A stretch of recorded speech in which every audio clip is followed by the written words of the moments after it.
Assalamualaikum warahmatullahi wabarakatuh. Perkenalkan, nama saya Rasul Fitriana Putri Harahap dengan NIM 20 10 10 80 dari kelas S1.08C. Cita-cita saya yaitu ingin menjadi orang yang bermanfaat bagi semua orang, terutama bagi keluarga saya sendiri. Di sini saya akan menjelaskan mengenai tugas post-test dari mata kuliah praktikum pemrograman lanjut dengan modul 3. Di sini saya mendapati modul 3 untuk post-test pemrograman lanjut, yaitu mengenai pointer. Pointer merupakan salah satu fitur penting yang hanya terdapat pada bahasa C++ yang merupakan turunan dari bahasa C. Pointer adalah suatu variabel yang mengandung objek memori dari objek lain. Pendefinisian pointer dalam kode program itu dengan menambahkan kode asterisk di depan nama pointer seperti contoh berikut. Yang pertama ada tipe specifier, dilanjut dengan kode asterisk dengan nama pointer, atau bisa menggunakan dengan nama class specifier ditambah dengan kode asterisk dilanjutkan dengan nama pointer. Tipe specifier di sini dimaksudnya itu merupakan tipe data seperti integer, float, char, dan lain sebagainya. Selanjutnya untuk contoh pointer ini dapat dilihat seperti berikut. Yang pertama, int asterisk pint. Maksudnya di sini ialah nama variabel pint itu sebagai pointer untuk tipe data integer. Lanjut untuk contoh yang kedua yaitu char asterisk pchr. Ini merupakan nama variabel dari pointer sebagai pchr merupakan pointer sebagai pointer untuk tipe data char, dan yang untuk selanjutnya sama seperti yang sebelumnya. Selanjutnya untuk mengakses pointer itu ada dua. Yang pertama operator reference dan yang kedua operator difference. Operator reference sendiri yaitu mendeklarasikan suatu variabel di dalam penggantian memori. Biasanya operator ini disebut sebagai address of. Selanjutnya untuk operator difference yaitu mengakses secara langsung nilai yang terdapat di dalam variabel yang berpointer. Hal itu dapat dilakukan dengan menambahkan identifier asterisk atau tanda bintang. Nah, operator itu sendiri disebut sebagai value point by. Dilanjutkan dengan jenis-jenis pendefinisian pointer. Untuk jenis-jenis pendefinisian pointer itu ada 8. Yang pertama yaitu pointer void, di mana pointer ini dapat menunjuk ke sembarang tipe data. Jadi satu pointer dapat menunjuk ke tipe data integer, tipe data float, dan yang lain sebagainya. Untuk contoh dari pointer void ini dapat dilihat pada baris yang ini, void asterisk ptr, di mana void ini merupakan tipe data kosong. Bisa untuk tipe data float, integer, dan lain sebagainya. Nah, untuk contohnya itu akan mengeluarkan output untuk nilai ptr dari tipe data integer 17, dan untuk tipe data float itu 22,5. Itu sesuai dengan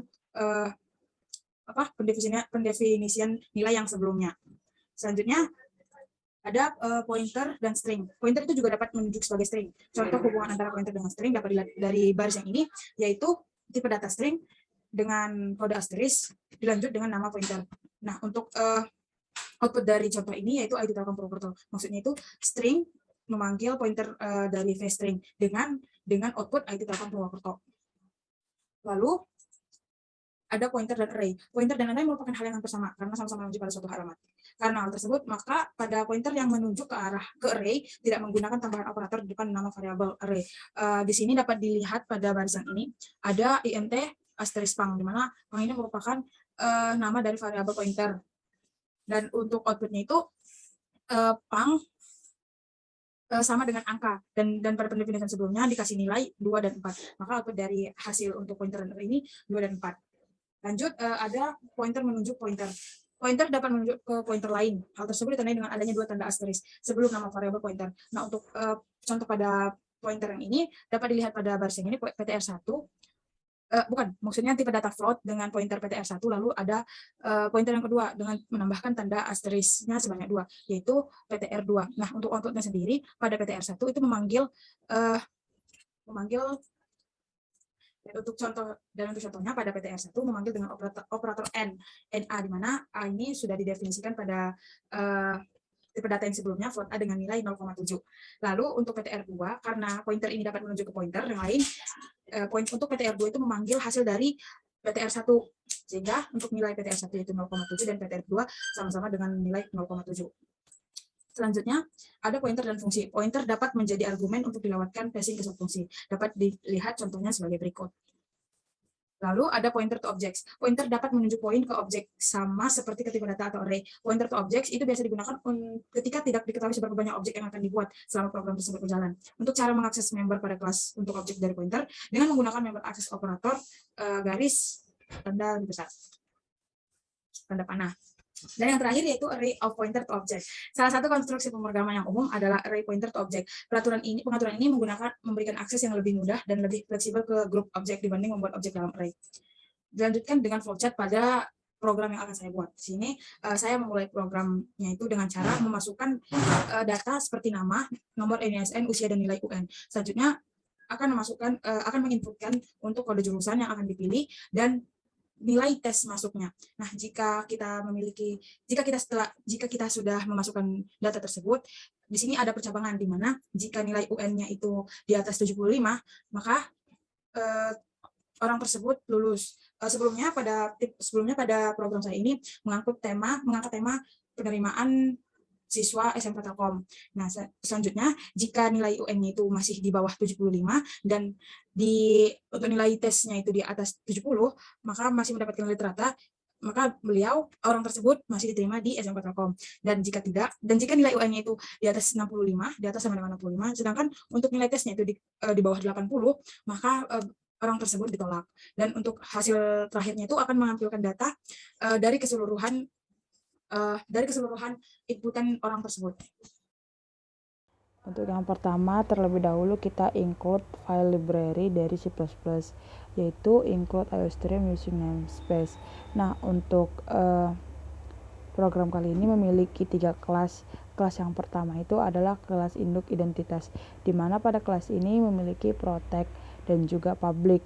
Dan untuk protect sendiri memiliki tipe data char, integer, float, dan long. Lalu pada public terdapat member fungsi get data. Pada member fungsi get data sendiri, yang pertama saya mengeluarkan output judul Proses Praktikum Proklan Modul 3. Lalu untuk tema sendiri pada program saya kali ini yaitu penerimaan murid baru SMK Telkom.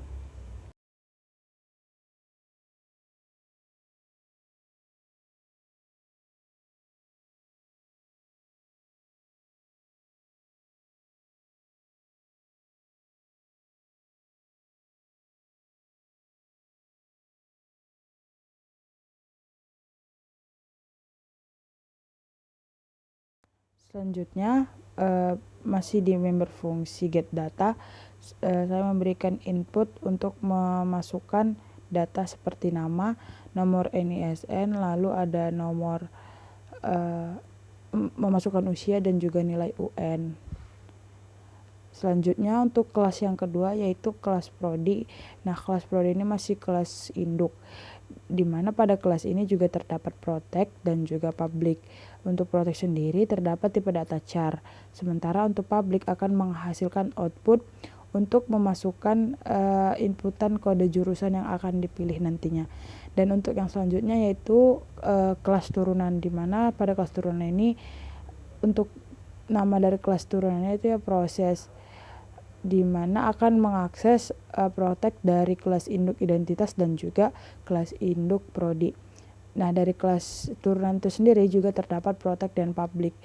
Untuk protect sendiri memiliki tipe data float, dan untuk public memiliki member fungsi void bantuan. Pada member fungsi bantuan ini terdapat percabangan untuk syarat sebagai penerimaan murid baru, di mana jika nilai UN-nya di atas 75 akan diterima, dinyatakan di SMK Telkom. Sedangkan untuk percabangan selanjutnya, jika nilai UN itu di bawah 75 namun untuk hasil nilai tesnya itu di atas 70, maka calon tersebut masih diterima.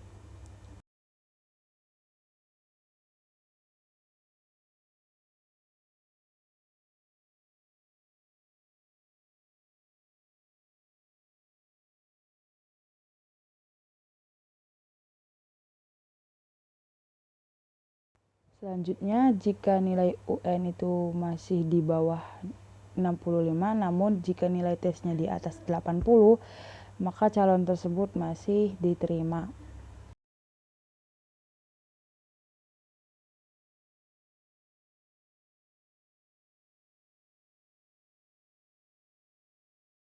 Dan untuk percobaan yang terakhir, jika nilai UN tidak mencapai dengan nilai yang telah ditentukan pada sebelumnya dan juga untuk nilai tes tidak mencapai dengan nilai yang sudah ditentukan sebelumnya, maka calon murid tersebut ditolak di SMK Telkom dengan persyaratan nilai yang ada sebelumnya. Selanjutnya ada member fungsi void display, di mana akan mendefinisikan fungsi display untuk menampilkan rekap seperti contoh output di soal. Nah, pada member fungsi void display ini akan menghasilkan output memiliki calon tersebut memiliki nilai UN sebesar berapa. Selanjutnya pada baris ke-91 ada main program, di mana pada baris ke-93 array PTR itu merupakan pointer untuk kelas proses. Selanjutnya pada main program juga terdapat perulangan, di mana perulangan ini untuk membuat objek dari array of pointer menggunakan operator new dan mengambil data melalui member fungsi bantuan. Dalam perulangan tersebut, semisal kita ingin memasukkan data yang baru, kita memasukkan Y. Namun jika tidak, kita memilih N, maka dari program tersebut akan menghasilkan rekap data murid calon SMK Telkom.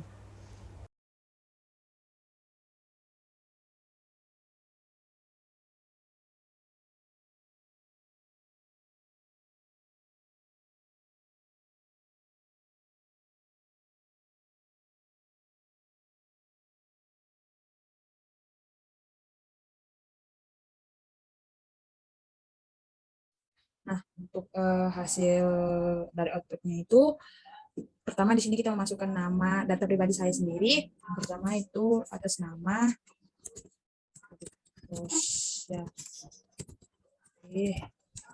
Rosya Fitriana. Nah, masukkan NISN. Di sini saya mengganti nilai NISN menjadi NIM saya pribadi, yaitu 20/10/80. Lalu usia saya sendiri yaitu 20 tahun, dan untuk nilai UN saya, misal saya masukin 87. Nah, masukkan input kode jurusan di sini, jurusan yang akan dipilih, ingin memasuki jurusan apa. Misal saya ingin memasuki jurusan TJA, yaitu Teknik Jaringan Akses. Nah, di sini karena nilai saya di atas rata-rata, maka saya diterima di SMK Telkom. Dan jika ingin memasukkan data kembali, kita dapat memasukkan Y. Nah, jika kita memilih Y, maka program akan mengeluarkan inputan yang kedua. Pada input ini saya memasukkan data dengan nama Putri, lalu memasukkan nomor sembarang NISN, yaitu 123456, dan memasukkan usia, yaitu 17 tahun, dengan nilai UN yaitu 90, dan memilih kode jurusan RPL. Dikarenakan nilai UN itu masih di atas ketentuan, maka calon putri itu dapat diterima di SMK Telkom. Dan jika kita tidak ingin memasukkan data yang lain, kita dapat memasukkan N. Nah, jika kita memasukkan N, maka output dari program itu akan menghasilkan atau menampilkan rekap data murid yang ingin mendaftar di SMK Telkom. Mungkin sekian penjelasan mengenai proses dari praktikum program dari saya mengenai modul 3. Quotes dari saya yaitu, jalani hidup bagaikan air yang mengalir, tapi ingat, hidup tidak semudah air yang mengalir. Sekian yang dapat saya sampaikan. Wabillahi taufiq wal hidayah. Wassalamualaikum warahmatullahi wabarakatuh.